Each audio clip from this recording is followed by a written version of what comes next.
What is up? What is up, everybody? FightHype.com live, back at it again. Of course, just finished up with Krzysztof Glowacki, the former cruiserweight champion guy who's been near the top of the division for a while. He just gets knocked out by Richard. Tough to get that last name pronunciation. Maybe our fans over in the United Kingdom could help me out. But Richard, Riakporhe. Anyway, a fighter from the United Kingdom, 33 years old, so not a young buck at cruiserweight, but jacked physique, and he knocks out the former champion to improve to 16-0 with 12 knockouts, which brings us very close to our main event. And Liam Smith against Chris Eubank Jr. Hold on, let me get close to the mic here for you lovely folks watching. Chris Eubank Jr. against Liam Smith tonight is our main event. I will be calling the round by round for you folks. What's up, chat? How is everyone going? And yeah, we're just finished up with the co-main, and we're getting ready for Eubank Jr. and Liam Smith. Once again from the HQ here in Las Vegas. Obviously, I'm not ringside for this one. Not ringside all the way over there in the United Kingdom for this fight. But wanted to call this fight. It's not a title fight, obviously. Chris Eubank Jr. is rated in the top 5 in the world by the WBA, the WBC, and the WBO. He's number 2 for the WBC and the WBO, number 5 for the WBA. So it's not a title fight, but there is potentially some middleweight title implications in this fight, especially if Eubank wins. Eubank maybe will finally find his pen and fight Gennady Golovkin. If he wins this fight, he's in good shape to be in the top. He already is in the top 5 for Golovkin's WBA title. Maybe he can go ahead and get that Golovkin fight that probably should have happened years ago when they originally agreed to fight. But it's a grudge match. There's been a lot of trash talk over there, overseas, for this fight. Liam Smith talking about Chris Eubank's sexuality, and Chris Eubank talking about Liam Smith not being monogamous, not having infidelity issues with his missus. So it got real personal, and sometimes that leads to more action in a fight when it's more personal. So we'll see. I'll be ready to call the action once we get ready. Still dealing with the winner of the co-main in the ring right now on Sky Sports. But let me say what's up to the chat. What's going on, chat? Got about 160 people in here already, so good to see everyone. Tip Bayless, what's up, Tip? Good to see you, my man. Happy to have finally. I met my man Tip Bayless at Frank Martin, Michelle Ali Rivera. Tip was even closer than ringside media. He was right there, just about 2 feet away from the ring, getting ready to watch main event time, and he tapped into the chat, and I just thought it was funny that he was still in the chat even though he was two feet away from the fight that night. So great support by Tip Bayless. Good to see you, man. Salute to you. Jose Polanco, saludos. What's up, brother? What's up, Jose? Thank you for the shout out. Saludos to you as well. Tip Bayless said, yo, that guy looked like a smaller Wilder. Yeah, Wilder, a little more top heavy than Deontay, right? I mean, Deontay's more of that lean built. This guy, Richard, stiffer than Wilder, not built as lean as him, a little bit more muscle bound, but I get what you mean. And honestly, Tip, I was half watching the Chiefs-Jaguars game as this co-main was on. I'd shut the game off now for main event time, all eyes on Chris Eubank and Liam Smith, but I was watching a little bit of that Jaguars game too. Hope Patrick Mahomes. On a separate note, a little NFL note, you guys see the emblem in the back. The champs play tomorrow against the Cowboys. Niners going all the way. They're winning that 6th Super Bowl ring. And I do hope Patrick Mahomes' ankle gets better. But enough American football. The boxing is going on overseas in boxing craze, United Kingdom. They love their boxing. You guys keep it locked in for a live round by round. Once round 1 starts, we'll be off and running. I think it's the most objective, unbiased round by round you could find on YouTube. We call it like they used to call the Luis Marciano fights back in the day, right down the middle. Chris Eubank Jr. getting interviewed in the back right there. But C. Big Avel, what up, what's going on? Champ asks, what's the best gym in Vegas? Well, Champ, it all depends. Like, if you're a young fighter, if you're an amateur and you're a preteen, young teenager, or a kid, I think that Barry's Boxing is maybe the best gym you could go to. If you're a young professional looking to spar good fighters, City Athletic Gym, behind the Las Vegas Strip, Caleb Plant, Rolly Romero, Devin Haney's been in there, a whole bunch of top fighters. Great sparring is at the City Athletic Gym, and it's also at the Mayweather Boxing Club. That's always got good sparring. Bones Adams, he has a private, it's a residential area. It's basically a gym it is a gym in the back of his home. Bones Adams, the former WBA Super Bantamweight champion, he's got a great gym out here that a lot of champions, not just pros, but champions train at. DLX Boxing is in the nicer part of Las Vegas, up in Summerlin. It's owned by a nice woman named Trudy, and a lot of top pros go there. A lot of top sparring happens at DLX. So Barry's Boxing, if you're a youngster, if you're an amateur looking to compete in the USA Boxing Amateur Program, Barry's Boxing. But if you're a young pro looking to get that work, Mayweather's Gym, City Athletic Gym, DLX. And then there's other gyms on the east side. Pound for Pound Gym is a good gym. There's a number of gyms, but those are a few that I can name for you. Who do I think's going to win, Jake Paul or Tommy Fury? I feel like Tommy Fury has better hand speed than Jake Paul.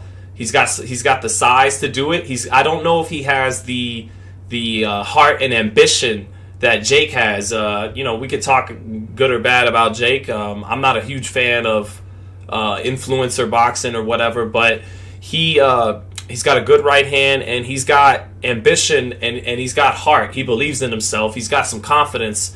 We'll see if Tommy Fury can match that belief in himself. I do feel like Tommy Fury has the hand speed and the size to pull off the upset. I feel like him and his team were very smart in getting Jake Paul to come to the United Kingdom in February rather than them coming here. That gives him a better chance.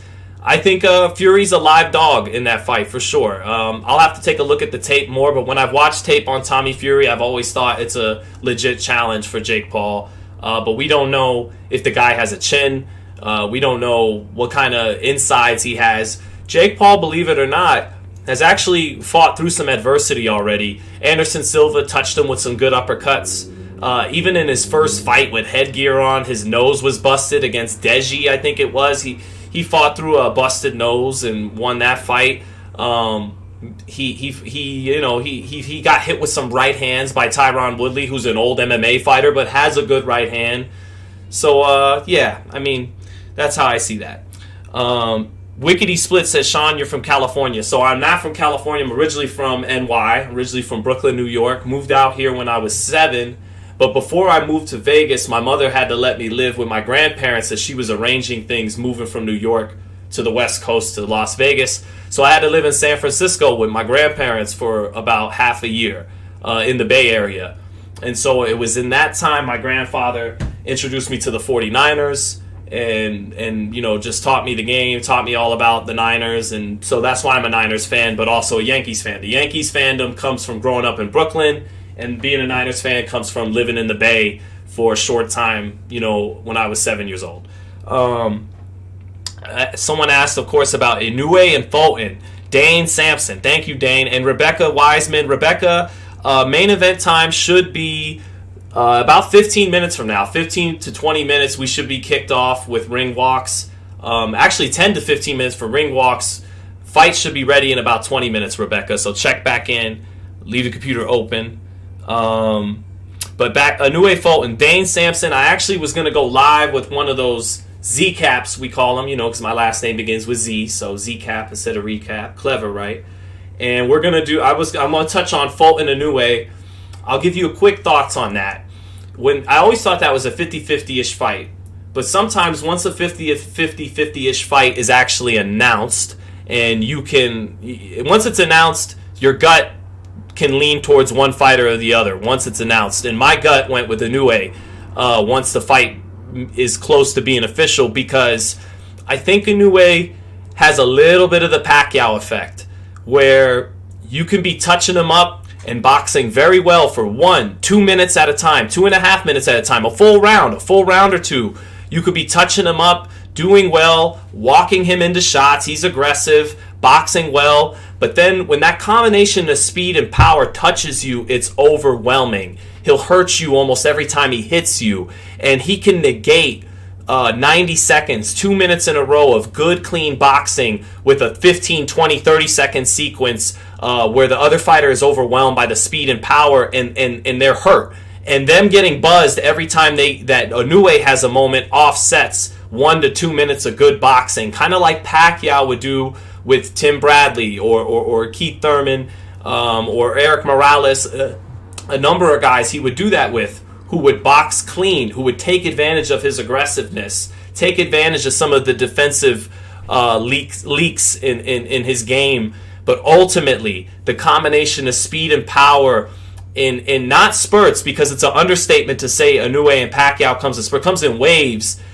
It overwhelms and it winds up taking the day. And I see that happening with Inoue and Fulton. That's my early prognostication. I think Fulton is going to box his ears off for good stretches of time, but certain rounds will get away from him, especially in Japan where he's not going to win close rounds. Certain rounds where he's boxing well are going to get away from him because Inoue will have the ability to hurt him when he hits him, and that's going to make the difference to the judges. So, my early feelings is I think Fulton stands a great chance.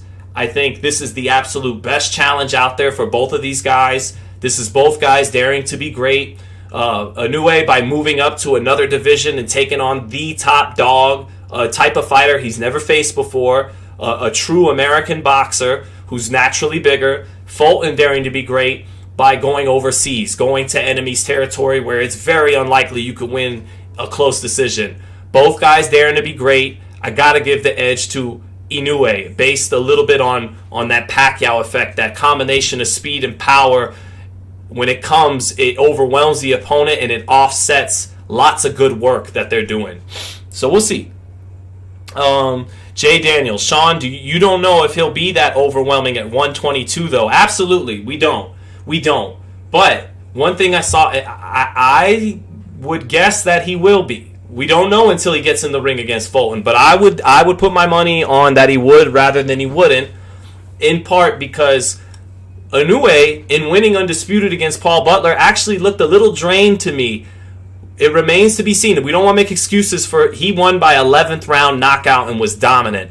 But Butler, with his defensive fighting style and his lateral movement, he made Inoue's punch count go down for various points in the fight. And if he does that with Fulton, Fulton can take advantage of that much better than Paul Butler. But that being said, I felt part of why his work rate was down. If you look at the abdomen of Inoue, it still looked a little drained. And that too reminded me of Pacquiao a little bit, where, yeah, he fought in these really low weight classes, 108, 118. Well, Pacquiao kind of skipped 118, went right to 22 from 108. He was a champion at 108, went the champion at 122. But Pacquiao, even at those lower weights, if you looked at the abdomen, it looked like there was still some weight he could pack on there. And sure enough, he could. Once we get as high as 47 and 54, maybe it raises an eyebrow, the Alex Ariza stuff. But the point is, Pacquiao had pounds he could still put on. And I look at Inoue's frame, even though he's a little guy, I look at that abdomen in the Butler fight, and he still looked a little drained, like he could go up to another weight and feel fresh and strong. And I think that'll be the case. I think he'll still be a big puncher at 122. I think he'll carry the power up to 122. But he's going to be hitting a bigger guy, and a guy that's going to be much tougher to hit than just about anyone else he's ever faced.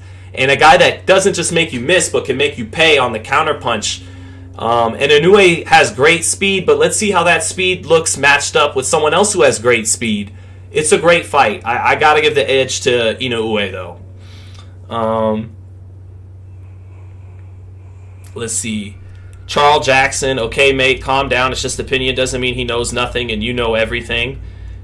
I don't think, Jay Daniels, I don't think Inoue will hurt Fulton, and I know everything about everything. I respect your confidence, Jay Daniels. Let's see. Dane Sampson, do you think Inoue can hurt Fulton? I always thought Fulton had that Philly chin and was strong. He does have that Philly chin, and he showed that. And against Angelo Leo, who's a bully on the inside, Fulton gave him his own medicine on the inside, and that fight was such a spectacular performance by Fulton because Leo was coming off a great performance himself against Tremaine Williams, and he could rumble, especially on the inside. Leo's a good fighter, but Fulton showed that night he could fight on the inside. Then against Brandon Figueroa, he was beautiful with the 4-3s, the right uppercut, left hook, right uppercut, left hook. That was the combination that allowed him to hold his own against the bigger, stronger Figueroa on the inside. And then obviously he had the advantage when he created distance on the outside. That was a close fight though. But Brandon Figueroa is a much bigger, stronger guy than Naoya Inoue. But in terms of punching power, I'm not sure Brandon Figueroa is punching as hard as Inoue. And Figueroa hurt Fulton multiple times in that fight. And to the body. And Inoue is a great body puncher too. He's not as big, he's not as strong, and he's not as active and relentless as Brandon Figueroa, but he's an overall better fighter than Brandon Figueroa, no doubt about it. And I think punch for punch, I think he hits harder, even though it's unproven. He's never fought at 22. I suspect he's punch for punch, he's going to hit harder than Brandon Figueroa. So if Brandon Figueroa could hurt Stephen Fulton multiple times in the fight, I think Inoue will be able to hurt Stephen Fulton multiple times in the fight. We'll see. Let's see. Can't. Jimmy Chin says can't argue with a person's opinion. Well, I mean we can, but ultimately no one gets proven right until the two guys step in the ring. And I love Stephen Fulton. He's been a fighter's fighter. I loved the level of opposition fighting Angelo Leo and Brandon Figueroa back to back. To me, he proved himself. I know MJ Akhmadaliev has the WBA and the IBF, but to me, clearly, Stephen Fulton's the man at 122. And apparently, business-wise, there were easier fights to make. The rematch with Figueroa was all but penciled in, but he went to management and said, "Send me overseas. I want to get the bag, and I want to go for greatness against Inoue." So, big props to Fulton. Looks like boxing fans will get that rare fight that they're craving actually delivered right on time, although nothing's official. And then even ESPN reporting that, and my man Jake Donovan, who is a great reporter and also isn't going to be wrong about anything PBC related typically too. Jake Donovan backed up Mike Coppinger's report that fight is on for May or June, but then Inoue tweeted out that he's hearing things. So Inoue's not saying it's official, but hopefully it will be official in time. And shit, that's a passport fight. I've never gotten my passport for all these terrific fights overseas. I've never left the country, but I've already got my wife on the passport situation. I want to go to Japan and cover that one ringside. I want to do the round by round live ringside in Japan for that one. So we'll see. As for Liam Smith and Chris Eubank Jr., we're just waiting for the fight to start, guys. I guess Sweet Caroline is underway, and main event ring walk times are just any minute now. Let me see here. Dottie Day says, "You on dope." Dottie Day, I would like for you to listen to the whole assessment. There's a lot of high praise for Stephen Fulton there.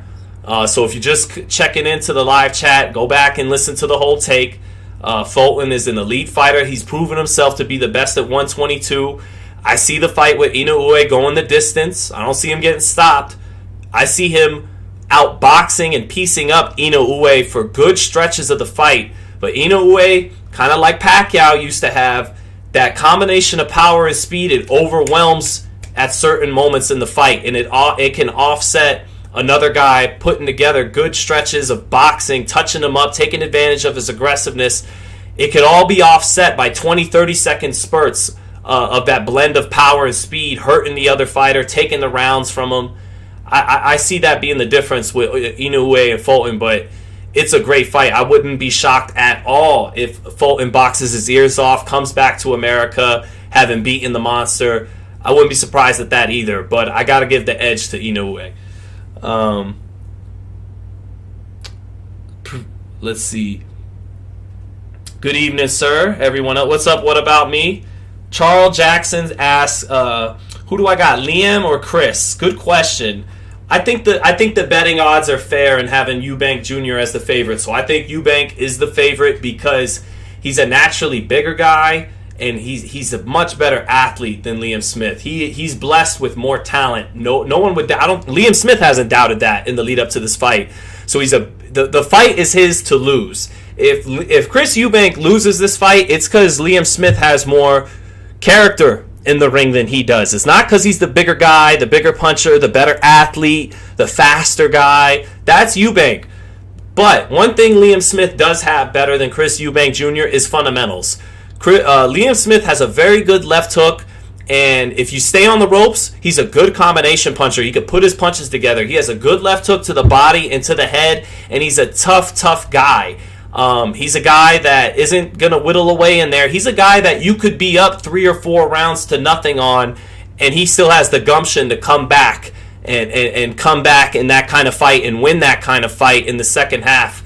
If Liam Smith is going to pull this upset off, that's how I see it happening. He's going to have to take some punishment early. Eubank Jr. is going to get off first, faster hands, and Smith will have to take his shots, get his timing down, and begin to push the pace as the fight progresses, invest to the body, and then in the second half of the fight, he can take over the fight. But I do think the books got it right in having Eubank a favorite. He's a bigger, more talented guy. So we'll see. Smith is banking on his heart, getting him into the second half of the fight and winning him the fight. We'll see. We'll see how it goes down. Too Blessed says Eubank is going to burn this guy. Dottie Day, is that he says he's never sparred a black fighter. Talking about Liam Smith, or are you talking about? Oh, you're talking about Inoue. Yeah, because I know the reference you're talking about. It is a new style he hasn't seen. He hasn't seen that slick American speed and style. Nonito Donaire is from America, but he's an older guy who isn't a slick guy. He's a puncher. Nonito, when he was young, was fast. By the time Inoue fought him, not as fast as he used to be. Emmanuel Rodriguez from Puerto Rico, he comes to get you. He comes forward, so he's not a slick guy. Paul Butler, he had some good legs, but not a lot of upper body movement and the kind of stuff Fulton's going to have. So, yeah, it's going to be a whole new something. Inoue will have his hands full. But there ain't nothing in America in and around 122 pounds that's like Naoya Inoue. You can't find a Inoue in any of the gyms out here either. And part of why Inoue, let's cut him some slack, part of why he hasn't fought or sparred guys with that style and background is they typically aren't in the lower, in 118, 115, 112. These are weight classes typically dominated, by the Latin countries, Mexico, Japan. So yeah, now at 122, he's running into a black American fighter, and it's going to be a great style matchup. That's one that if you love boxing, you definitely are going to be excited to watch that fight if and when it goes down. So, Dottie Day, appreciate you, man.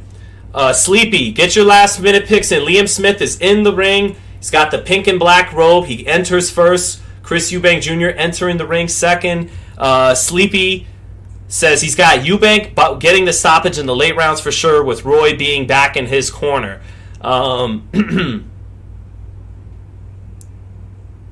So let's see. Pablo Escobar, are you still B-side, Sean, or A-side now? I'm whatever you prefer, Pablo. I'm just happy to have you guys rocking with me. So you go for it. Whatever is more endearing to you guys, go for it. Would I say Liam has more difficult fights than Chris? Well, he fought Canelo, right? Liam is the guy who's come overseas. Eubank, the only time I can really recall him coming overseas here is when he fought Korobov, and Korobov was piecing him up with a straight left hand, and he popped his shoulder out of place, and Eubank got a second-round TKO, and then said Korobov must have terrible karma. So, yeah, you could argue Liam Smith has the tougher fights. He also fought Jaime Munguia. So, yeah, he fought Canelo at Cowboy Stadium. Jesse Vargas is past it, my man. I love Jesse. He's past it, but he stopped Jesse Vargas in Madison Square Garden. Yeah, Liam Smith has been the guy who's taken more risks in his career. Yes. Which I guess makes sense because he's the guy who has to take more risks in his career. He's not the guy with the famous last name and with the talent. That's Chris Eubank Jr. Eubank Jr. stateside is most known for losing his pen with Golovkin and losing a close fight to Billy Joe Saunders. I've seen Chris Eubank Jr. out here in America. To be transparent with you guys listening, he's one of the most arrogant fighters I've ever come across in the pro game. But he's a guy that when I watched train in the gyms in America, his talent did always jump out to me. He was clearly always a talented guy with hand speed, good pop, not a concussive puncher, but good power, definitely good speed and athleticism, and a good size. Not a huge middleweight, but good size. So Chris Eubank Jr., yeah, he was undersized ever fighting at 68, but he's at very solid size at 60. Good talent. Not the most likable fellow, should you come across him, although everyone's experiences are different. So, but he comes to the ring now, the deserved favorite, and he is number 2 in the top 2 for the WBC and the WBO. So he's number 2 for Jermall Charlo. That's a fight PBC looked like they were angling to make, and then it kind of fell apart once Jermall was the main event. Who did Jermall fight that night? Jermall was the main event, and Eubank was the co-main, and the fight got stopped after 2 rounds with Korobov. And anyways, they were angling Charlo and Eubank towards each other, and both didn't look that impressive in Brooklyn. And then Eubank went back overseas, and that kind of build-up fizzled out. But he is still the number 2 challenger for Charlo's belt. He's the number 2 challenger for Janibek's belt. So, he wins this fight. Title shots are right there on the line for Eubank Jr. I mean, it's a matter of taking the opportunities there. He's a guy who draws money overseas, so the champions will probably be happy to fight him.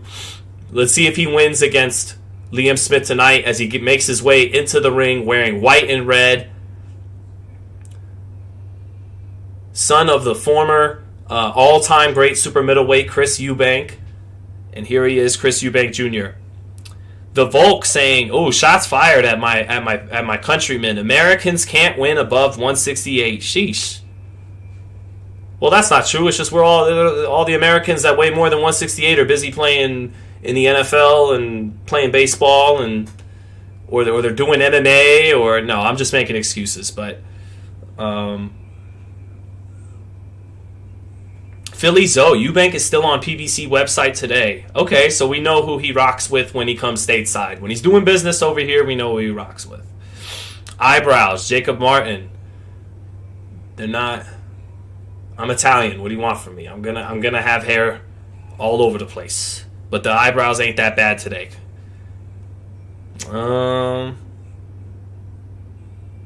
UK fighters have no grit. That was the book on fighters from Europe for a long time, but Tyson Fury kind of shattered that recently. Josh Taylor, even though he was fortunate to get that decision against Jack Catterall, Josh Taylor, he had more grit than Jose Ramirez, who is deservedly has that reputation of a tough Mexican-American fighter. And Josh Taylor, he out-thugged him in that fight, in the lead-up and on fight night. Tyson Fury dogged it out against Deontay Wilder, who's as big a dog as it gets, too. So, Joe Calzaghe had grit, man. I see you guys saying Joe Calzaghe, no grit either. Bernard Hopkins is right behind me. That's my favorite fighter. Trust me, I was cheering for Bernard and Roy and Jeff Lacey to whoop Joe Calzaghe. When Joe did beat Bernard, I said that was a robbery. Bernard dropped him in the first round, and Bernard is old. Roy dropped him in the first round, and he was old. But all of that said, Calzaghe's an all-time great and absolutely is a dog. He would dog it out. I mean, he'd be losing early in some of those fights and would just turn it up and dog it out. Calzaghe's an all-time great. I don't love his style, but he earned everyone's respect. So, yeah, Calzaghe was a dog. Lennox was a dog. Although, Lennox is originally from Jamaica. He competed for Canada in the Olympics, but Lennox was a dog from the UK. Ricky Hatton was a dog. He dogged it out against Luis Collazo. Beterbiev versus Yard. Who you got? Beterbiev. But I'll be looking forward to doing a round by round for that.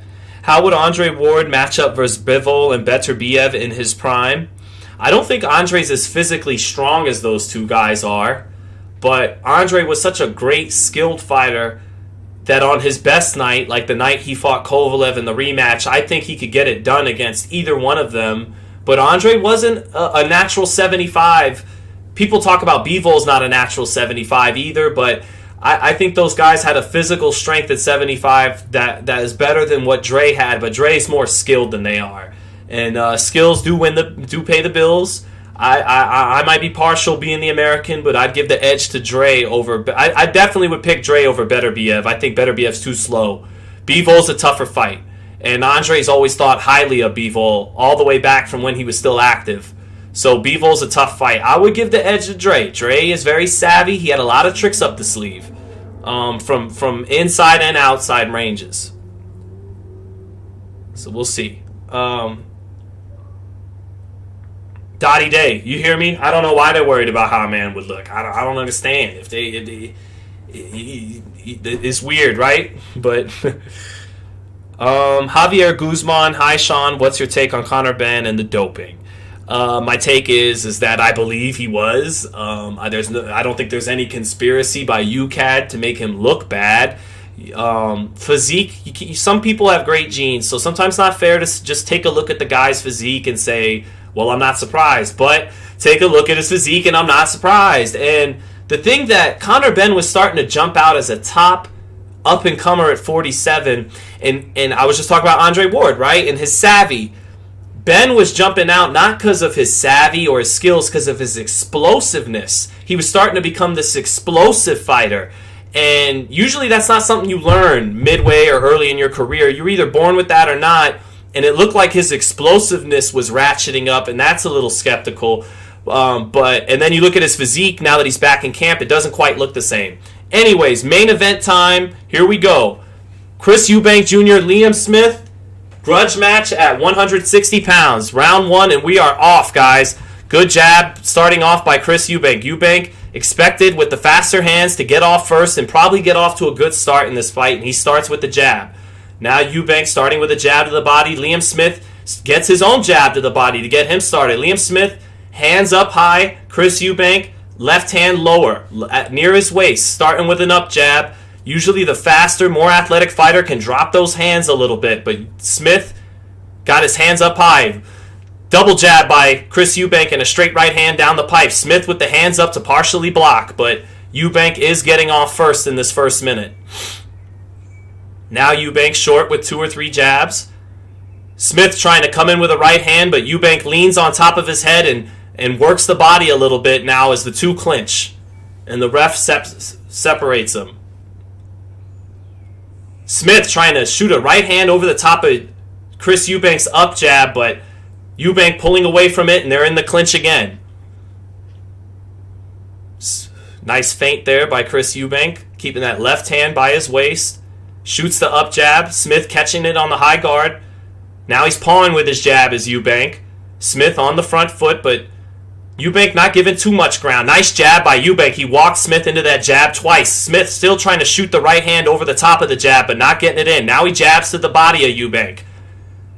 Eubank touching the guard of Smith, touching the guard of Smith. Smith trying to dip in a left uppercut. Now he works a right uppercut in the clinch against Eubank. Halfway through this first round. Eubank getting off first. Smith with that high guard, partially blocking, but partially getting touched as well. Smith trying to feint on the front foot.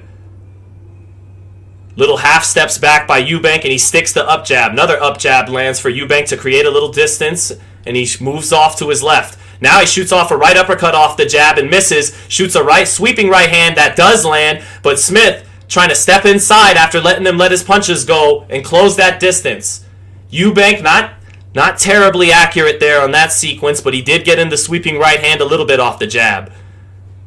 Smith trying to get the timing down, trying to beat speed with timing. He misses the left hook in the right hand as Eubank dips his head down.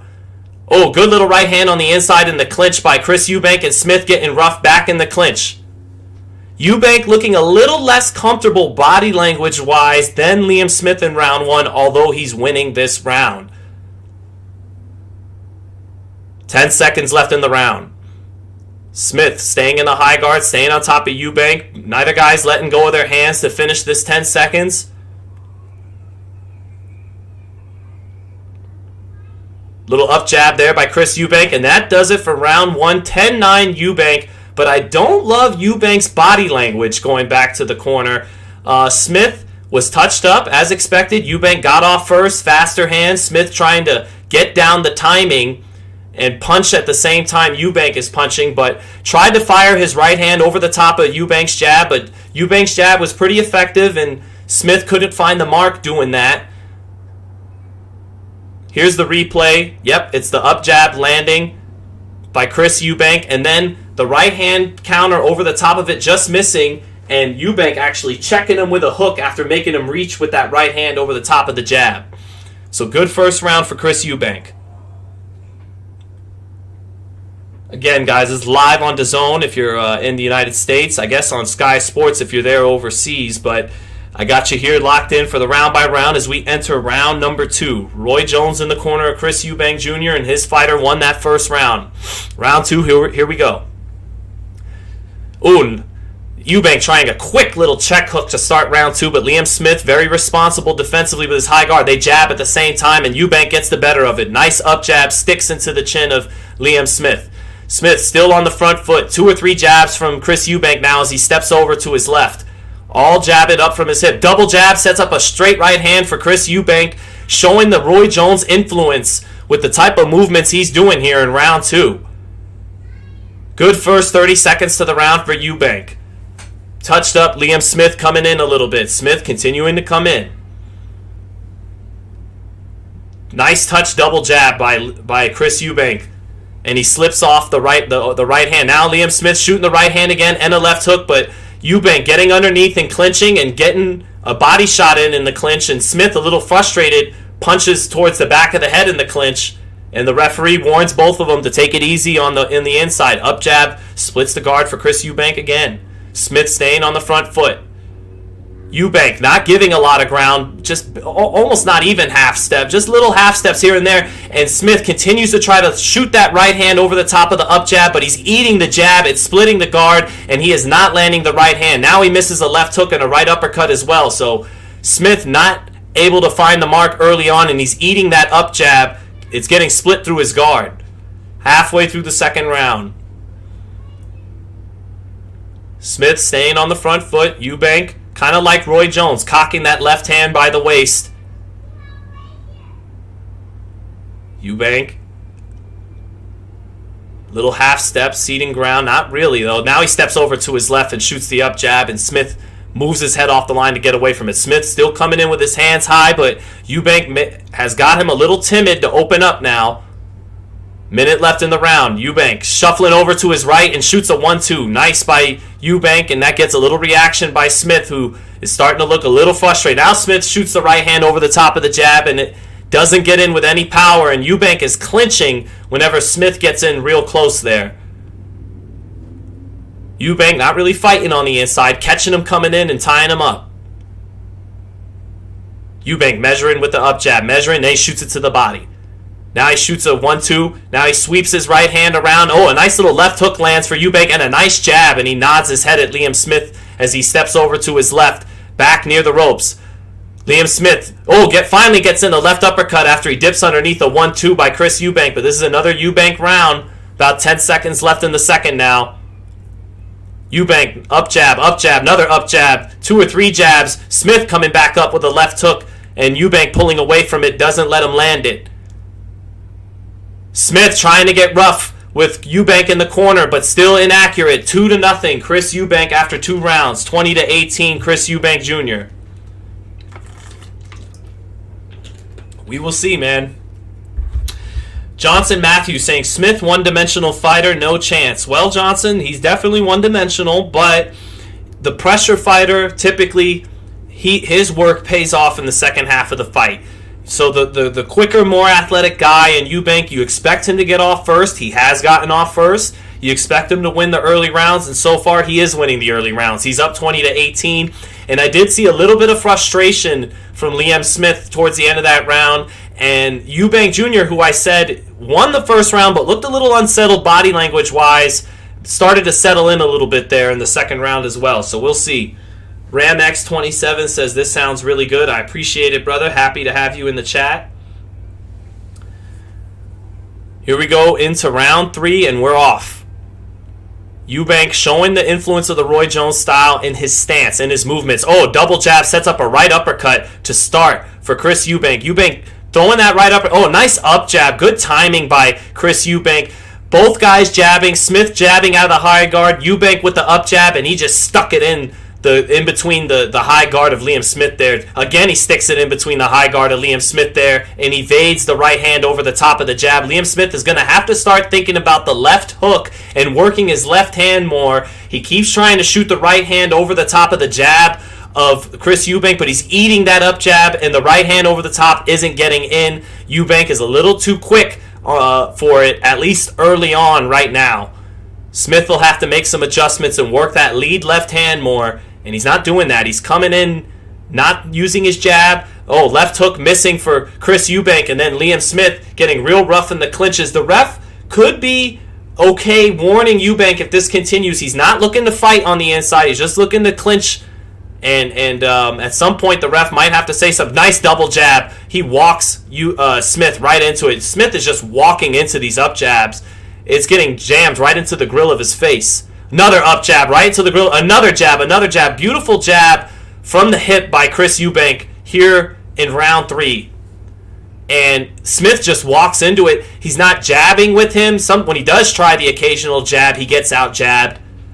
Smith trying to left hook along the ropes, and Eubank blocks and moves to his right, gets out of the ropes. Back on the ropes again. Smith gets him on there, but Eubank jabs his way off and then clinches and leans on him to create separation. Now they reset. Right hand to the body finally gets in for Smith, and he's just short with a left hook up top. Working his levels to set up that left hook, but it was short. Eubank back near the ropes, still with that Roy Jones-like stance. Smith tries that straight right hand over the low left again, but it doesn't work. It's baited. Up jab lands for Eubank. 2 or 3 up jabs. Smith blocking those. Smith jabs with Eubank, but gets out jabbed. Good up jab again by Chris Eubank. Shooting that jab up from the hip and into the face of Liam Smith. Now he tries to sweep the right hand, and now he shoots a right uppercut, all coming off the jab.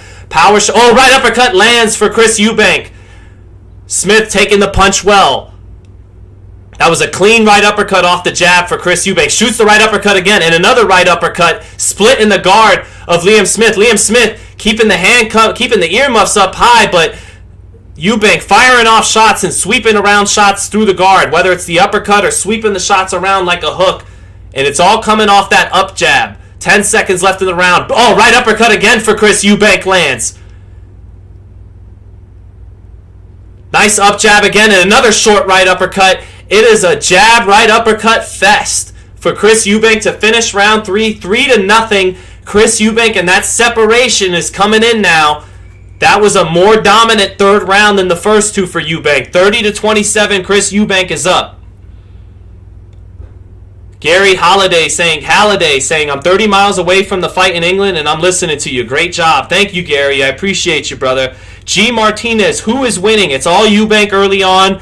He was outboxing Liam Smith, but he started to find the mark with power shots. The right uppercut is finding the home off the jab. Nice up jab. Eubank showing that Roy Jones influence. And yes, the right uppercut finding the home. Eubank's always liked that shot, but he's better off finding range off the jab before he lets it go. And that's allowing him. He's in control of this fight. Again, Liam Smith, he began to lose confidence that round, not letting his hands go. Not confident in his jab because of the success of Eubank's jab, but he's got a jab with the jabber anyways. That's always what the old timers will tell you.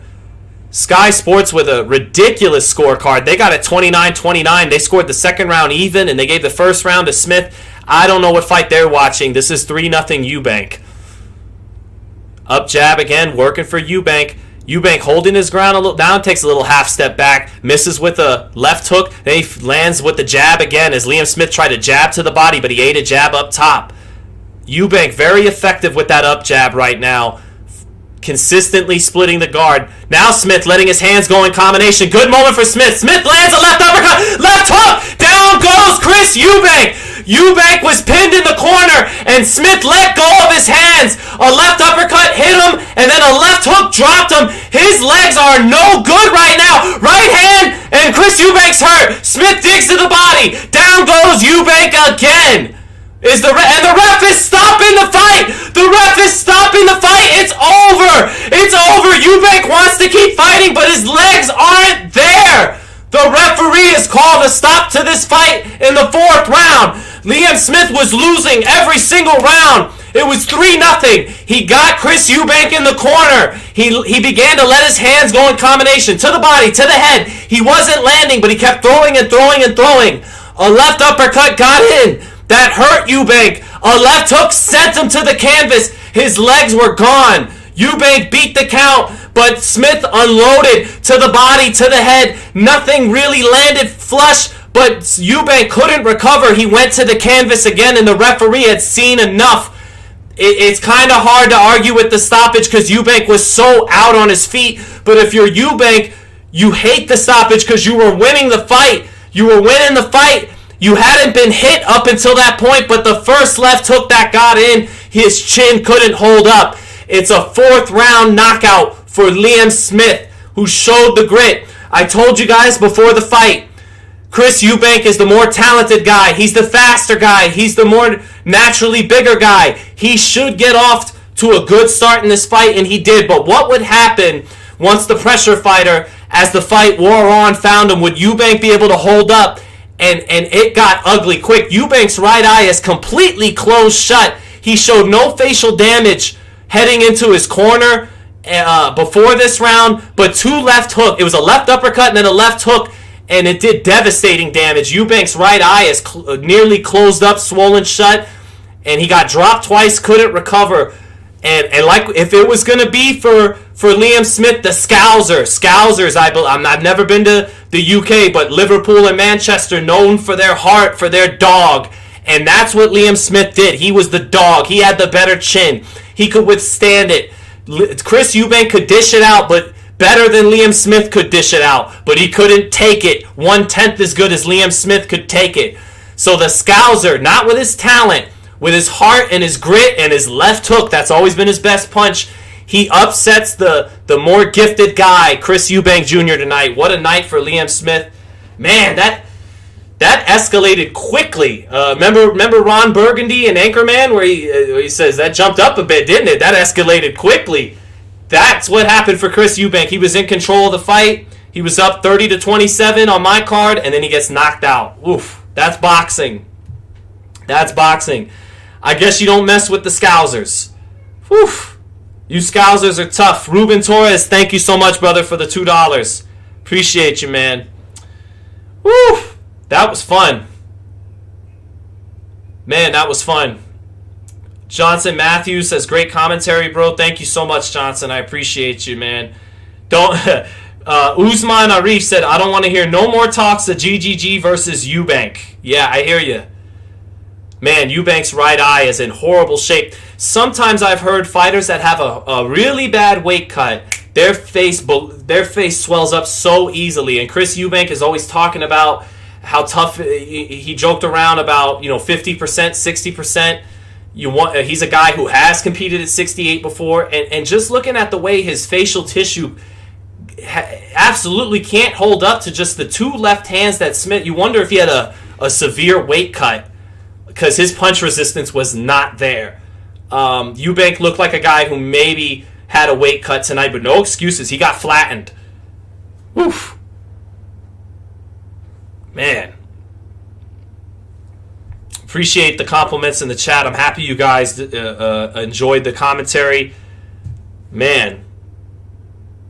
And Roy Jones, this ain't his fault. He can't teach a chin. But Roy Jones's little methods, the stances and the way he, although Roy was a guy that there was that left uppercut that started it, and then the left hook that finished it. Just like I told you guys on the call. Yep, it was the left uppercut that started it, and the left hook that finished it. That's always been Beefy Smith's best punches: his left uppercut and his left hook. Roy Jones, though, if you could get him on the ropes, he was never a great defensive fighter. He's a guy who relied on athleticism. So, yeah, Eubank didn't really have any real good defense on the ropes. Once Smith was able to pin him there, his offense was his defense. Walking him into that up jab was his defense. But once he had to rely on true defensive mechanics, you could see the eyes, him move his head and take his eyes off his opponent. All the great defensive fighters, that radar is always on. When they slip and the eyes stay on the opponent, they always see the guys. Guys that aren't as proficient at that, you'll see them turn. They'll slip and they even make the guy miss, but they don't always see the guy making the guy miss. And they're getting by on reflexes, almost getting lucky, on instincts and reflexes. But the greats, they keep their eyes up and see everything coming. And Eubank not able to do that there, and that does it. That was a dramatic fight. That was fun. I'm happy I jumped on. I'm happy you guys jumped on with me. So talk your shit, Scousers.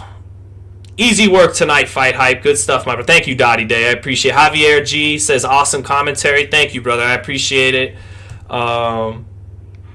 Let's see here.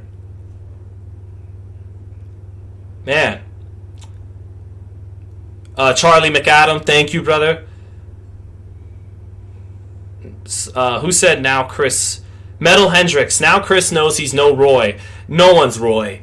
I don't know how much I would recommend trying to emulate the Roy Jones style. Offensively, I think there's things you could take from Roy if you're gifted. If you're Jaron Ennis, if you're Devin Haney, Shakur Stevenson, if you're a gifted athlete, I think there's things on the offensive side you could take from Roy.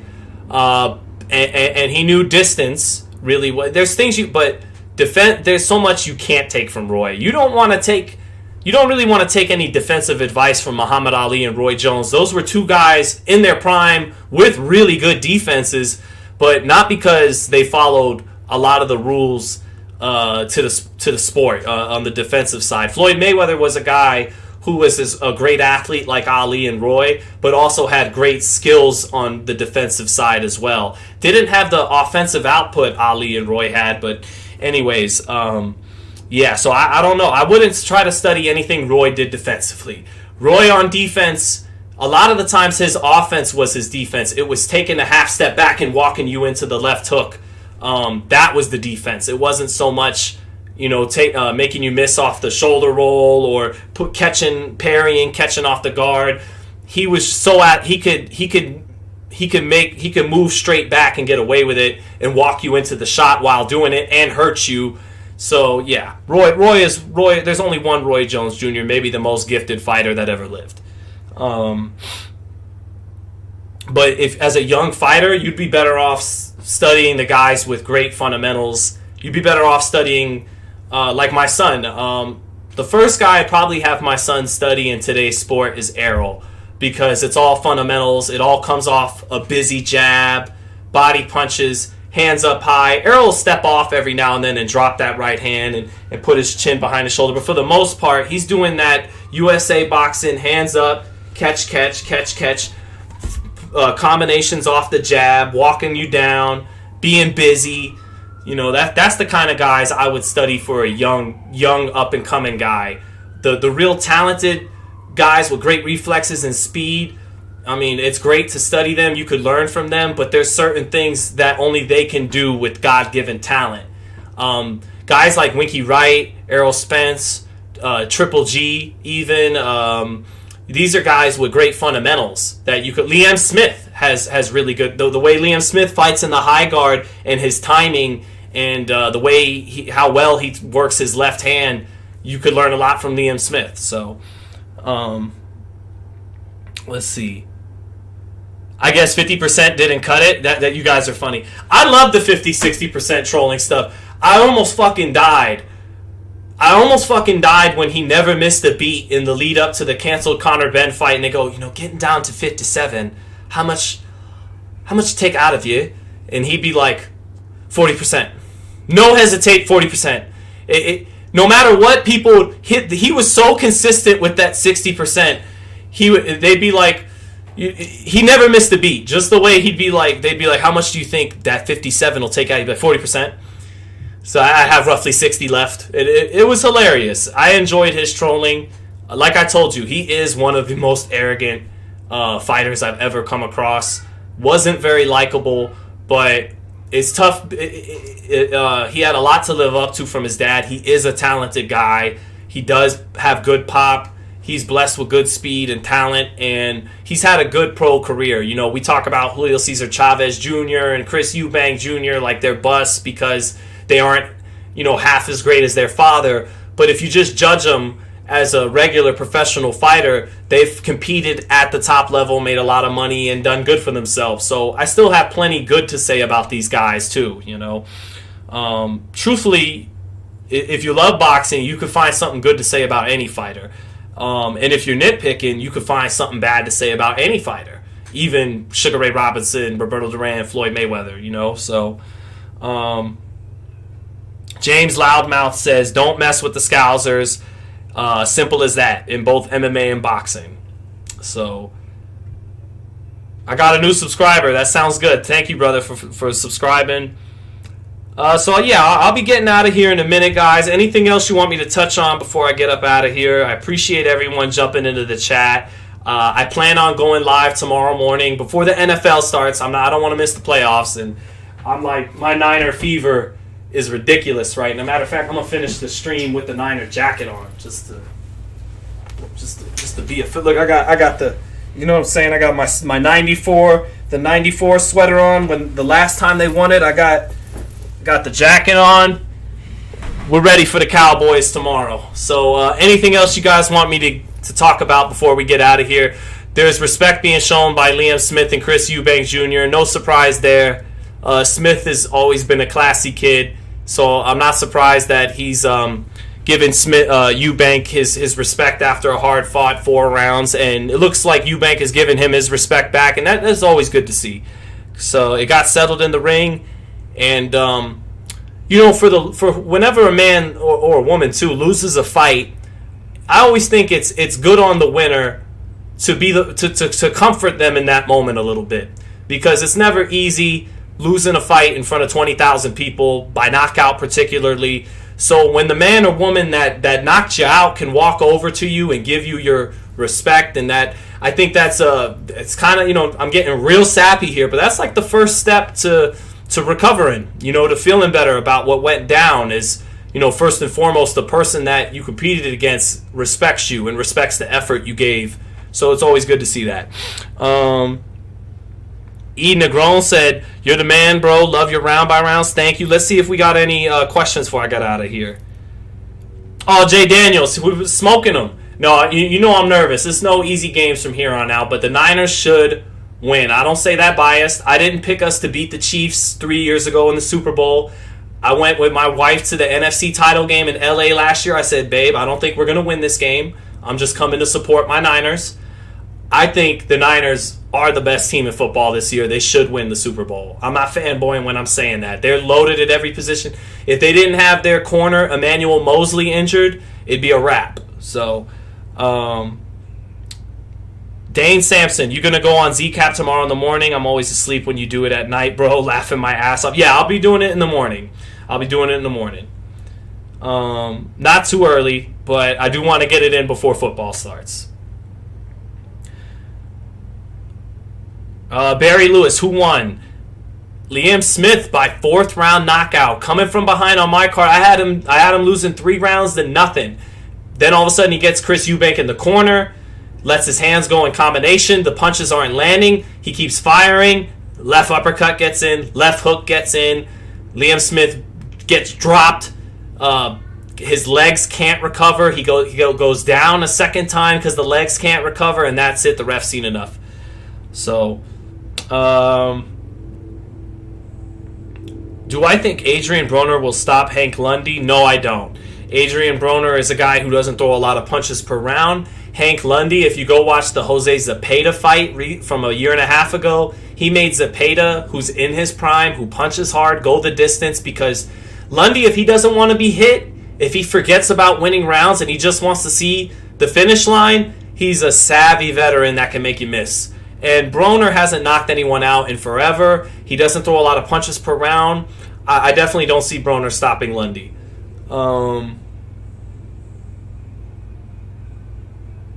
At least Eubank has 50% of his face left. I see what you did there.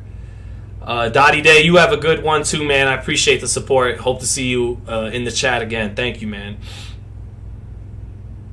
So, but yeah, it looks like that's about it. Oh, Tip Bayless. I saw Tip one more time. I did not expect that knockout. It not for it to progress. I thought Liam Smith would have to break him down, right, Tip? But it was like the first two left hands that landed, it was a wrap. He couldn't recover. It looks, maybe he just doesn't have good punch resistance, period. But I recall Chris Eubank having a little bit better chin than that in the past, and maybe he had a bad weight cut. You know, if so, all that 50-60%, you know, it showed up. Is Broner fighting for the money? They are all fighting for the money. No, but I know what you mean by that. Are his days of being an ambitious fighter, hungry fighter over?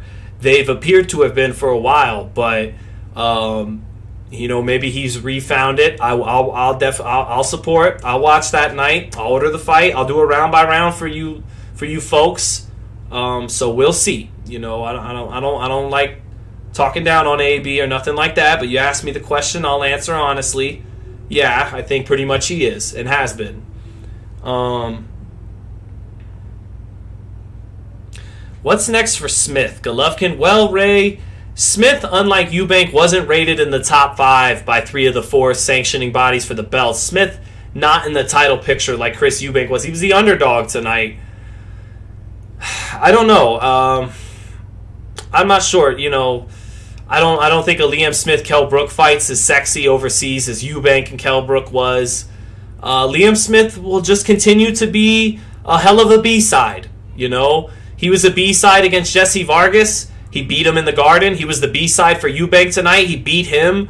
So Liam Smith is just going to continue to be a high level ace B-side for marquee opponents. You know, he's a guy that we've all heard of, we've all seen compete against the best. So, you know, Liam Smith will just continue to fight top guys at 60, and we'll see.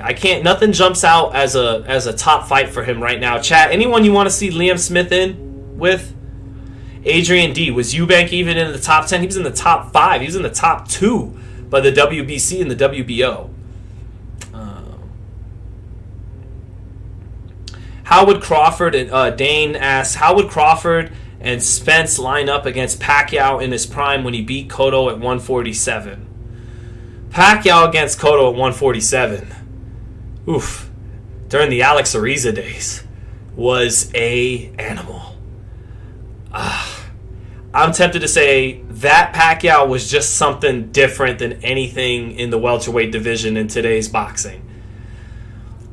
I mean, but that said, Juan Manuel Marquez's counterpunching always brought Manny back down to earth. Crawford's a great counterpuncher. Whew, I think Crawford, you know what though? Crawford doing the stinky leg against Kaviaskis, against Gamboa. We don't know if his chin holds up when Pacquiao finds the mark. He'll counterpunch the shit out of Pacquiao. Crawford would have some devastating shots land on Pacquiao if they would have fought in their primes, but I don't know if Crawford's chin holds up against Pacquiao. Based on how Crawford's legs did a little dance against Kaviaskis and Gamboa, I don't know. Pacquiao might be able to drop him. I got to give the benefit of the doubt to Pacquiao because Pacquiao is one of the proven greatest 10 or 15 greatest fighters that ever lived. But Crawford, I would not count him out. Crawford is a longer, more athletic counterpuncher than Marquez, and Marquez with his counterpunching was able to always bring Manny back down to earth. So maybe Crawford would have beaten Manny off the counterpunching. Spence, I think, is a little easier style to figure out, even though he's so much physically bigger than Manny at welterweight. I think Pacquiao would have beaten Spence. The speed advantage was significant, and Pacquiao, I think, could have stepped around. A little harder to step around a southpaw than it is an orthodox fighter. So it'd have been both would have been really good fights. I got to give the edge to Manny over Crawford, but I could see Crawford's counter-punching beating Pacquiao in their primes. And then Spence, not being a southpaw, or being a southpaw, makes it harder for Manny to do his little step outside the lead foot off the angle. I still got to give the edge to Manny. Manny against Cotto in the Alex Ariza days was just a little fucking different. Was an animal. Yeah.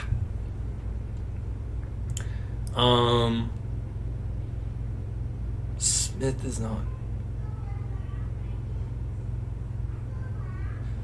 So yeah.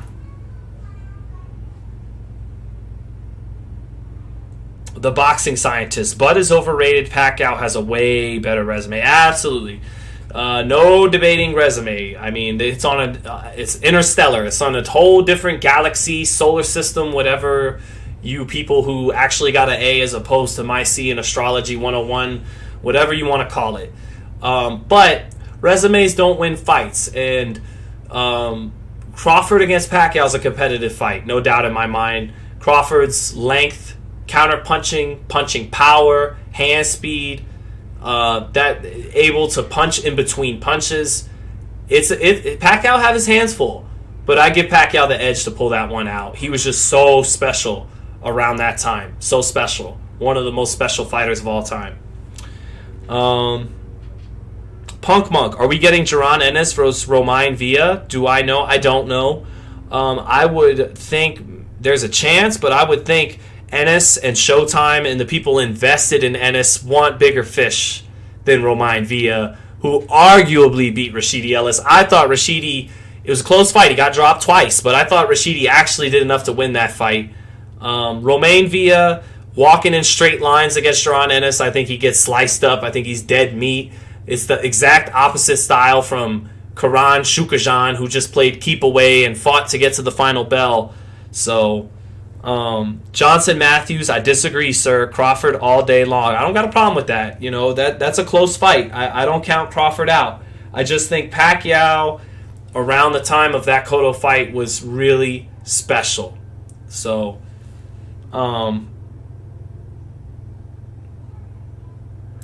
Sean, it's crazy how you could question if Bud could take the punch, but not if Pacquiao could, and Pacquiao got slept by Marquez. Pacquiao got slept by running full speed off that little feint that worked in the first fight that dropped Marquez, that little feint. So he's running full speed into the... So let's not act like the first right hand Juan Manuel Marquez hit Manny Pacquiao with, he knocked him out. He hit him with 36 rounds worth of right hands. Then he got Memo Heredia to go fire mano a mano with the Alex Ariza strength and conditioning program. And Marquez looked juiced to the gills. And after Pacquiao ran full speed into a right hand, he almost decapitated him, knocked him out. But Pacquiao has a great chin. Jay Daniels, I know you watch a lot of boxing. Don't act like you didn't see Miguel Cotto hit Manny Pacquiao with a left hook and Pacquiao didn't just go do his little hit me again shit and then proceed to drop Cotto twice. Pacquiao's got a chin. He's got a chin. He's going to be able to take Crawford's power, but only so much.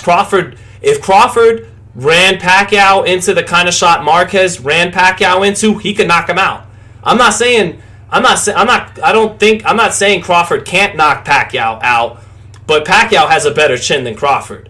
Pacquiao stood up to the power of Marquez for 36 rounds. He stood up to Margarito. He stood up to Cotto.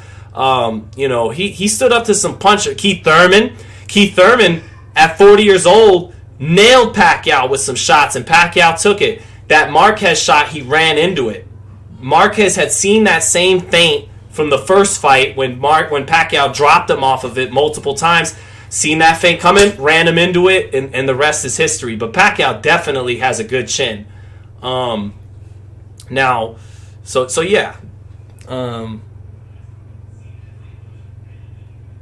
Swift Sloan, Pac-Man's been dropped over 10 times, and you're questioning Bud's chin. A lot of those knockdowns came very early in his career.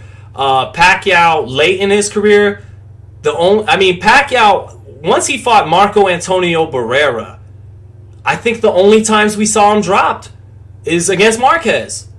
I mean, Morales never dropped him. Barrera never dropped him. Thurman didn't drop him.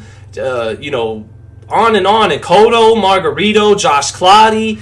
The guy has a good chin, and he got knocked out to the body as a 108-pounder, early in the Philippines. But once he really became Manny Pacquiao, and he really became Manny Pacquiao the night he beat Barrera in 2003, the only man who sent him off his feet was Marquez. And Pacquiao fought some of the greatest fighters of all time.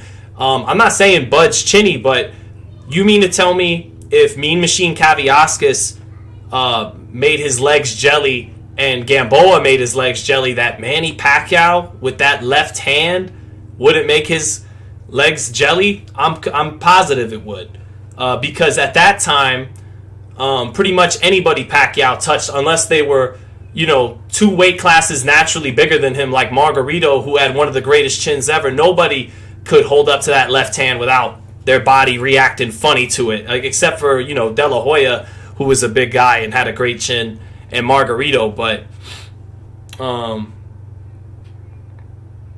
Jay Daniels, D's nuts. Pacquiao got stopped twice by dudes I've never heard of. Yeah, and he beat 12 to 15 guys that you have heard of, that are in the Hall of Fame. So what's your point?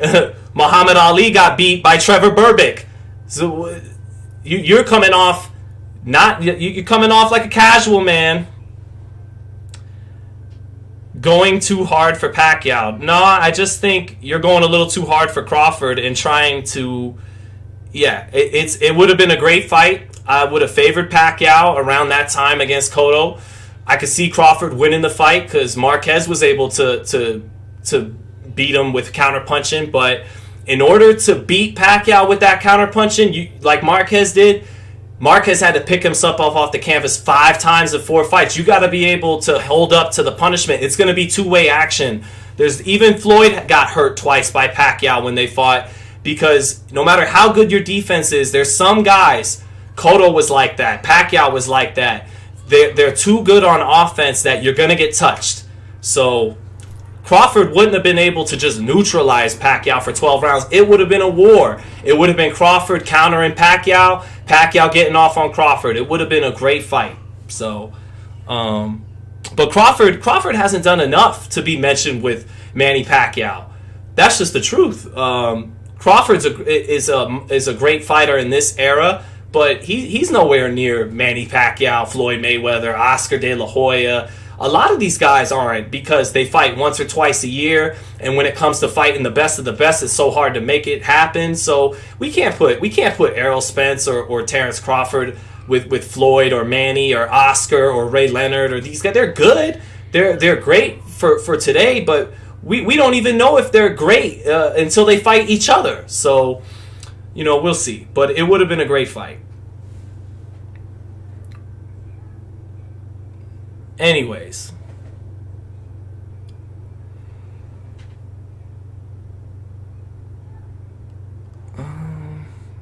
Hey, Jan Daniels, agree to disagree. So, agree to disagree, brother. Past their prime, Eric Morales, Marco Antonio Barrera, Marquez, Cotto, all those guys were in their prime. So, Pacquiao's an all-time great. That's facts. And I rooted against him in all those fights. I rooted for De La Hoya.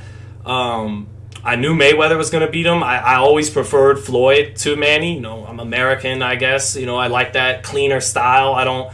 Manny having that awkwardness and almost sometimes looking like he's rushing his combinations. He always looked easier to beat than he really was, because you look at the defensive leaks and you could counterpunch him, you could walk him into shots, and all that would be nice and good until he touched you, until the explosions came. That combination of speed and power would overwhelm guys who would be outboxing him for 1 or 2 minutes at a time. And I'm going to touch on this again with Fulton and Inoue. That might be the case with Fulton and Inoue. That's a great fight, but Fulton, I could see Fulton outboxing Inoue, touching him up for 1 to 2 minutes at a time, and then Inoue, he's able to overwhelm with his power and speed. He touches Fulton. Fulton reacts to the punches more than Inoue reacts. That gets the judge's attention, and Inoue is able to wipe away 60 seconds, 90 seconds, 120 seconds of good, clean work just by getting off with that explosiveness and taking the play away. So we'll see, man. De La Hoya was way past his prime. De La Hoya was shot when he fought Pacquiao. Absolutely. Hatton, that was an awful style matchup for Ricky Hatton. But Hatton wasn't really Hatton when Pacquiao fought him. Margarito, he was a corpse who had been beaten up by Shane. So no, I'm not saying Pacquiao fought all these guys in their prime. He fought about half of them past their prime and half of them in their prime. He fought more of them in their prime in the lower weights. When he got to welterweight, he caught a few guys past it. But even then, Tim Bradley was in his prime. Keith Thurman, due to inactivity, probably wasn't the guy he was when he fought Danny Garcia and Sean Porter, but still a guy that is young, so much younger than Manny was. Jesse Vargas, not an A-level fighter, but a good fighter who's won some world titles. He was in his prime. Manny beat plenty of guys in his prime. I don't know how I got onto the subject of Pacquiao so much. I don't even care. We wound up getting so deep into a hypothetical about Pacquiao and Crawford. That fight never happened, by the way, because that fight didn't happen for a few reasons. Crawford, after he dominated Victor Postal, Freddie Roach was in the corner of Victor Postal that night, and he did not love the lateral movement of Crawford. He knew that would give Manny a lot of problems at that time, 2016. So he didn't love that fight for Crawford, or for Manny. Then Manny he wanted at least $20 million guarantee for the Crawford fight, and Top Rank wasn't really willing to give him that. So that's from the Pacquiao side.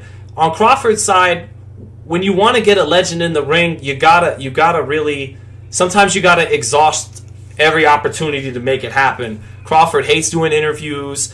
He's had interviews lined up with the media, and in those interviews is when he should have, called Pacquiao out, make Pacquiao get in the ring with him. Sometimes that doesn't work, but it never hurts.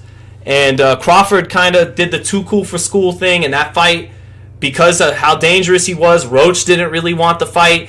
Pacquiao wants a whole bunch of money to get in there with a guy as dangerous as Crawford, and the fight never happened. So,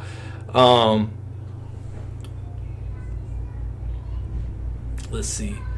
Pacquiao was CJ, that you did that. I never said Pacquiao would come out and sleep Crawford. I always said that's why I can't take it seriously, brother, because I said the whole time that's a close fight, and that because Marquez showed the blueprint with counterpunching that Crawford could definitely win that fight. But when we're talking about a 2009 Alex Ariza Manny Pacquiao, that guy was different, man. He was different than anybody fighting right now. I gotta give him the edge. He did that. He proved that. He is one of the all-time greats, whether we like it or not.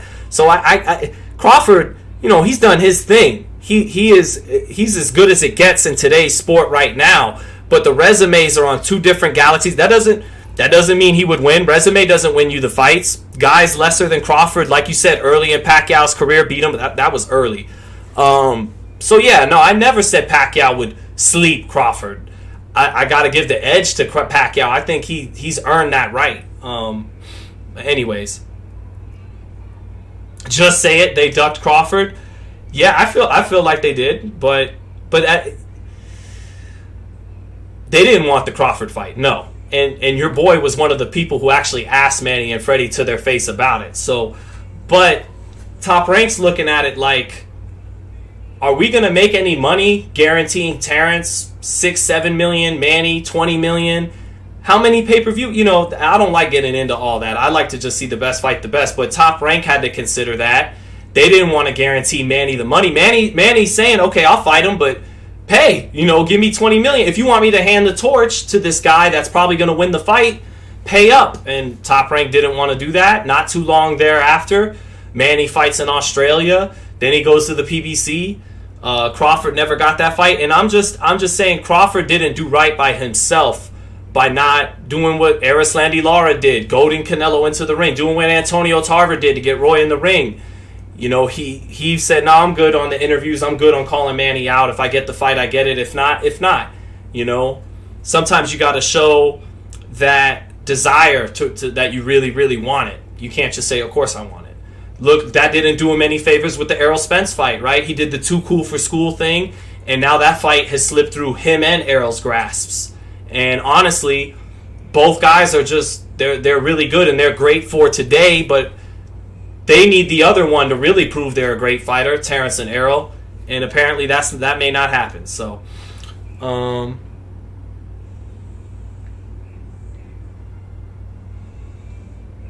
anyways, guys, I'll get out of here. Anything else you guys want me to talk about before we dip out of here?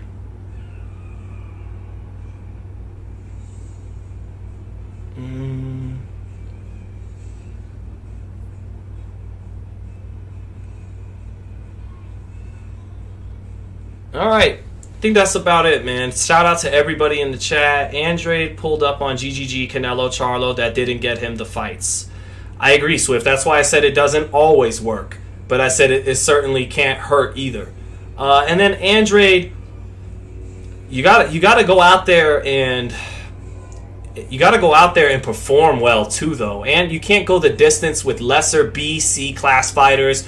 You go 10 to 12 rounds with them. You coast down the stretch. You don't even attempt to close the show. And I want this and I want that. When you're a guy who has to be honest with himself and you don't sell tickets, you're a really good fighter. So you're a really high risk and you're not a big reward.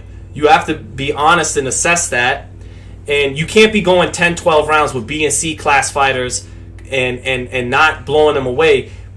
That's what's frustrating about Crawford not doing it, because he was walking the walk. He was scoring knockouts. He didn't score a knockout in the Postal fight, but that's the last time he hasn't scored a knockout. That's almost 7 years ago. That's what a KO streak Crawford's been on.